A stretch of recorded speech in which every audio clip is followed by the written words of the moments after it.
আপনার বিবেচনায় যে লোকটা আপনাকে প্রতিনিধিত্ব করতে পারে তাকে ভোট দিন। তো মার্কা থাকবে সাদাটার মধ্যে, গোলাপিটায় কোনো মার্কা থাকবে না। আমি বলি মার্কা থাকবে, একটা হচ্ছে টিক চিহ্ন আর একটা হচ্ছে ক্রস চিহ্ন। টিক চিহ্নটা হচ্ছে গণভোটের মার্কা। চাইলে পরে ঠিক, সিল দিন টিক, ঠিক আছে? এই যে প্রধানমন্ত্রীর একক ক্ষমতা, সেইটাই কমানোর জন্য সব রাজনৈতিক দল একমত হয়েছেন কি তিনি সমস্ত জীবনের 10 বছরের বেশি থাকতে পারবেন। 16 বছর থাকার, আরও যদি আগের 5 বছর যোগ করি 21 বছর হয়, তার পরিণতি তো আমরা দেখেছি না? হাড়ে মাংসে মজ্জায় টের পেয়েছি। তাহলে ক্ষমতা আপনার কমাইতে হবে। বাংলাদেশে সংবিধান ইচ্ছামতো সংশোধন হয়, 17 বার হয়েছে। কিভাবে সংশোধন হয়েছে? যে আপনি সংসদে 2/3 থাকলেই আপনি মন মতো সংবিধান সংশোধন করে তত্ত্বাবধায়ক সরকার ব্যবস্থা বাতিল করে দিতে পারেন। তারপরে ইচ্ছামতো রাতের ভোর, দামি নির্বাচন কি করতে পারেন। এটা বন্ধ করবেন কিভাবে? জুলাই জাতীয় সনদ বলা হচ্ছে যে এর বাইরে একটা আলাদা হাউস তৈরি করা 100 জনের, এটাকে আমরা উচ্চ কক্ষ বলছি। 100 জনের থেকে কিভাবে 100 জন হবে? বলে যে আপনি যে ভোট দিলেন, ধরেন আপনি একটা দলকে ভোট দিচ্ছেন, তারা 5% ভোট পাইছে।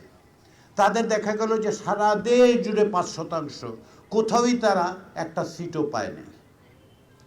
ফলে আপনি সংসদে আপনার কোনো প্রতিনিধিত্ব নাই, কিন্তু আপনার 5% ভোটের কোনো দাম নাই, থাকতে হবে।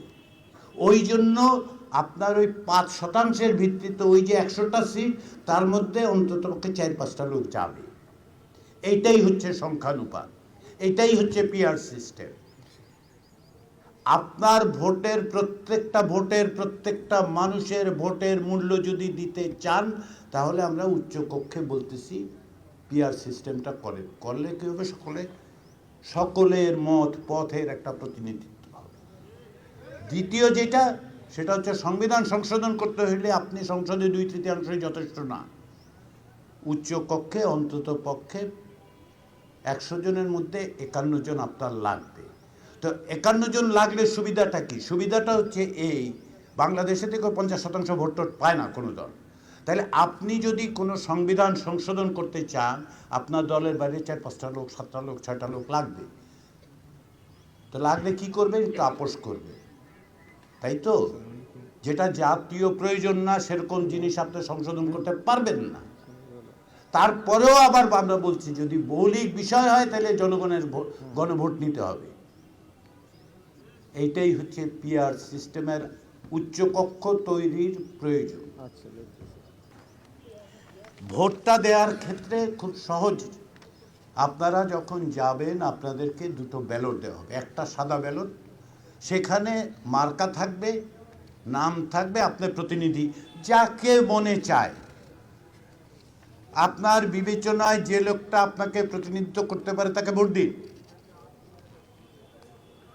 আর গোলাপি রঙের ব্যালটটাতে আপনাকে দেয়া হবে আপনি এই যে প্রস্তাবগুলোর পক্ষে আছেন না বিপক্ষে আছেন, হ্যাঁ অথবা না।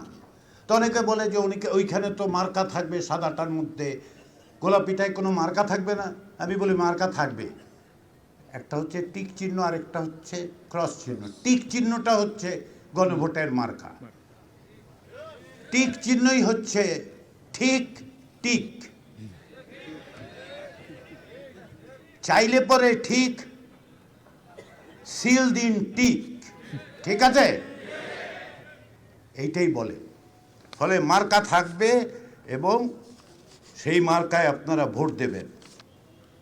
চাবি আপনার হাতে, চাবি দিয়ে দরজা খুলুন। সামনে ভবিষ্যৎ যে বাংলাদেশের, সেই বাংলাদেশের দরজাটা খোলার চাবি আপনার হাতে।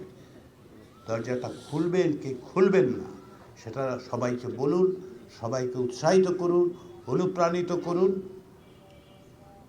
2টো কথা সবাইকে বলেন, সাদা ব্যালটে মন ধরে যাকে ঠিক মনে হয় ভোট দিন। গোলাপি ভোটে টিক চিহ্নতে ভোট দিন, কারণ ওইটা হচ্ছে ভবিষ্যৎ বাংলাদেশের। সেই ভবিষ্যৎটা তৈরি করার দায়িত্ব আসুন আমরা সবাই মিলে পালন করি। আশা করি আমরা সবাই মিলে সফল হব, কারণ আমরা চাইলে পারি।